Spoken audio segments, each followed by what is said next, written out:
ঢাকার উত্তরার milestone school and college ছুটি হওয়ার আগ মুহূর্তে ক্লাসরুমের স্বাভাবিক কোলাহল, কিন্তু আচমকাই আকাশ থেকে নেমে আসে বিভীষিকা। প্রশিক্ষণ বিমান আছড়ে পড়ে স্কুলের ভেতর। বিকট শব্দ আর মুহূর্তের আগুনে পুড়ে ছাই হয়ে যায় চারপাশ। আগুনে ঝলসে যায় কোমলমতি বহু শিক্ষার্থী।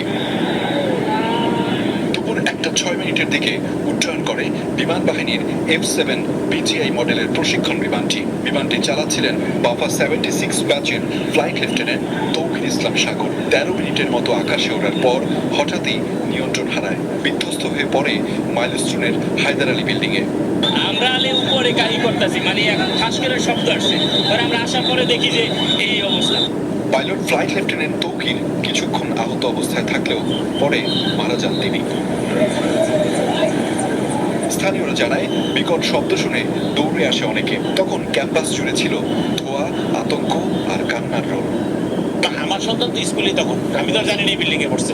তখন আমার তুমি যাও, তো আমি নামাজে দাঁড়াইছি। এই মুহূর্তে আমার ফোন দিচ্ছে, আমি তো ধরতে পারিনি ফোন। তো তারপরে আমি নামাজ ফরজ শেষ করছি। আমার কাঁদতে কাঁদতে ফোন দিতেছে যে আনাবা, আমার মেয়ের নাম হচ্ছে আনাবা যে বিল্ডিং এ ক্লাস, ওই হায়দার আলী ভবন, ওইখানে নাকি প্লেন পড়ছে। আমি তো তখন দৌড়। দুর্ঘটনার পরই আশপাশের এলাকায় তৈরি হয় হৃদয় বিদারক পরিস্থিতির। পোড়া শরীরে আহত অনেকেই বের হয়ে আসে, আর অনেকেই ঘটনাস্থলেই মৃত্যুবরণ করেন।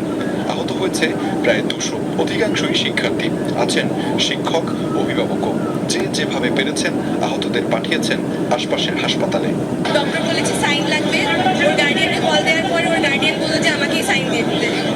এখন আইসিইউতে আছে, বলেছে যে আরো 1-2 ঘন্টা পরে টাইম লাগবে, তখন যেতে বলেছে। আমার হাতে যে ছিল তার 95% তো পড়া গেছে, আর আমার সাথে আমার একটা ভাগ্নি আসছিল, ওর 20% পড়ছে, আর আরেকজনকে, দুজনকে আশঙ্কাজনকভাবে আইসিইউতে রাখছে।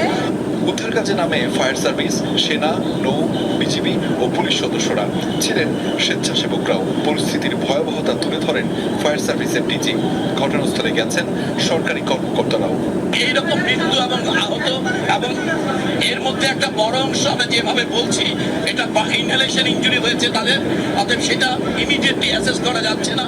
এটা বেশ কিছু সময় লাগবে অ্যাসেস করতে, তাদের ঝুঁকির মাত্রাটা কত। এর পাশাপাশি এই ক্ষেত্রে সকল চিকিৎসকদের, বিশেষজ্ঞ চিকিৎসক, সরঞ্জামাদি এবং ঔষধপত্র সবকিছু যথেষ্ট পরিমাণে সকল হাসপাতালে প্রস্তুত আছে। ঘটনাস্থল পরিদর্শন করেছেন সেনাপ্রধান। এ সময় ক্ষতিগ্রস্তদের সহায়তা ও সরকারের পক্ষ থেকে তদন্ত কমিটি গঠনের আশ্বাস দেন শিক্ষা উপদেষ্টা।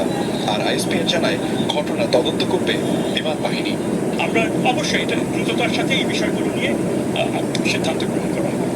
সন্ধ্যার পর ঘটনাস্থলে উদ্ধার কার্যক্রম সমাপ্ত করে ফায়ার সার্ভিস সহ সংশ্লিষ্টরা। ক্ষণিকের মধ্যে যে দুর্ঘটনা ঘটল শিক্ষার্থীদের সাথে, তাতে স্তম্ভিত পুরো বাংলাদেশ। সবুজ সেই শিক্ষার্থীরা হয়তো আর ফিরবেন না এই সবুজ ক্যাম্পাসে, কিন্তু প্রশ্ন রেখে গেছেন অনেকে। সেই প্রশ্ন হচ্ছে সিস্টেমের বিরুদ্ধে, বাংলাদেশের যেই কার্যক্রম রয়েছে সেইগুলোর বিরুদ্ধে।